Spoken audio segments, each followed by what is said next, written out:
Imagine a morning lost in the misty sea of time. On the horizon, neither the sun appears nor does darkness fully rule. As the sky fades from the deepest blue to a pale gray, the sea moves slowly, breathing, almost alive, and one of history's most mysterious maps emerged from such an age, from such a fog, from the hand of an Ottoman sailor, from the heart of a parchment, and perhaps from the shadow of knowledge humanity has long forgotten. It was the year 1513. The world was beginning to push beyond the borders it knew.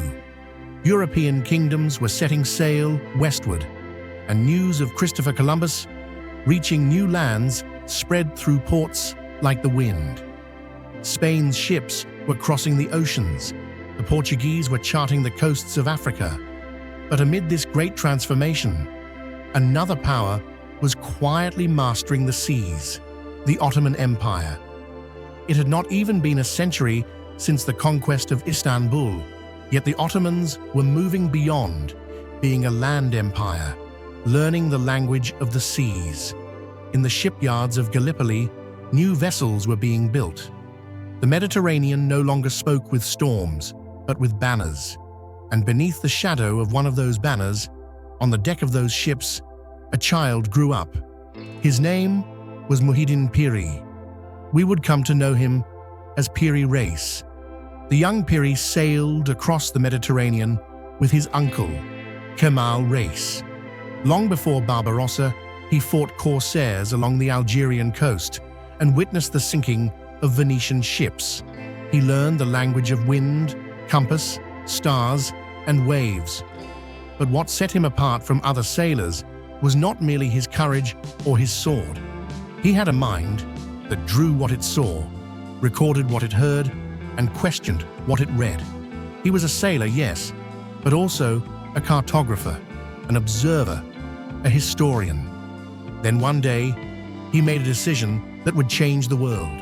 He took a clean piece of parchment made from goatskin, and beside him, he laid ink, a compass, a ruler, and a curiosity far ahead of its time. And he began his map. This map was no child's toy, no decoration. It was the sum of his life, his voyages, and everything he had learned and heard. He drew the coasts of Africa, the Atlantic, the Iberian Peninsula, even the newly discovered lands said to belong to Columbus. But at the southern edge of the map, a strange coastline appeared, and there the mystery began. A shore unseen by any European, and by all accounts unknown to any living soul. Some claimed that line bore a striking resemblance to the northern coast of today's Antarctica. Not covered in ice, but bare, as if the glaciers had melted away and rocky shores had emerged. How could that be possible? Antarctica was officially discovered in the 1820s, nearly 3 centuries after Piri Reis's death. So how could an Ottoman sailor have seen that coast? And if he hadn't, how did he know it existed? On the edge of his map, Piri Reis left a small note. "I compiled this map from 20 different charts."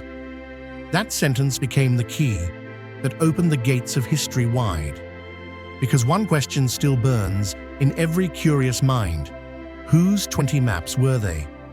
Some say the knowledge came from the priests of ancient Egypt. Others believe it traces back to the geographers of Alexander the Great. And some point to something even older, a forgotten civilization, Atlantis. Yes, according to some, the Piri Reis map held the last surviving fragments of Atlantean knowledge. Perhaps it's only a legend. But even legends have shadows, traces, and sources.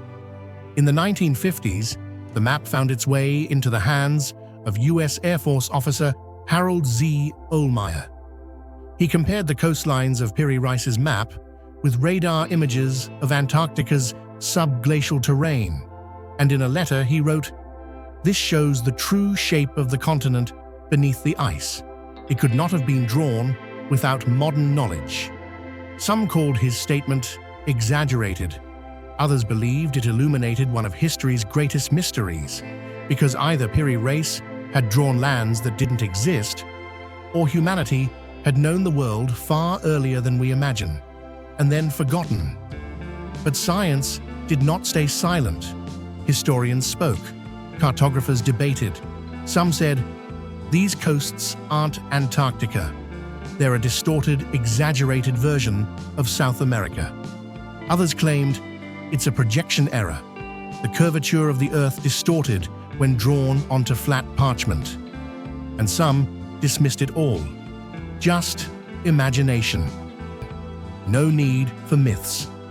Perhaps they're right. Perhaps everything is coincidence, illusion, mistake, or fantasy. But what if it isn't? What if civilizations before us truly mapped the skies, the stars, and the seas at the speed of thought? What if they too fell to time, their knowledge left not on stone or paper, but on the wind itself?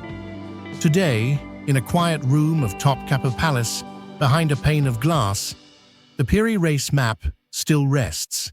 Its edges are worn, its colors faded by time, but its lines still speak.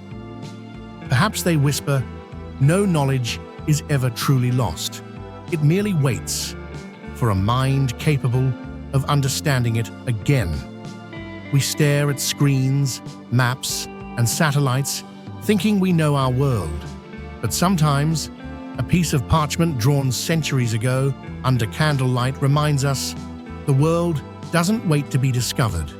It waits to be remembered. And maybe the real question never changed. Did a sailor draw the world, or did the world draw him?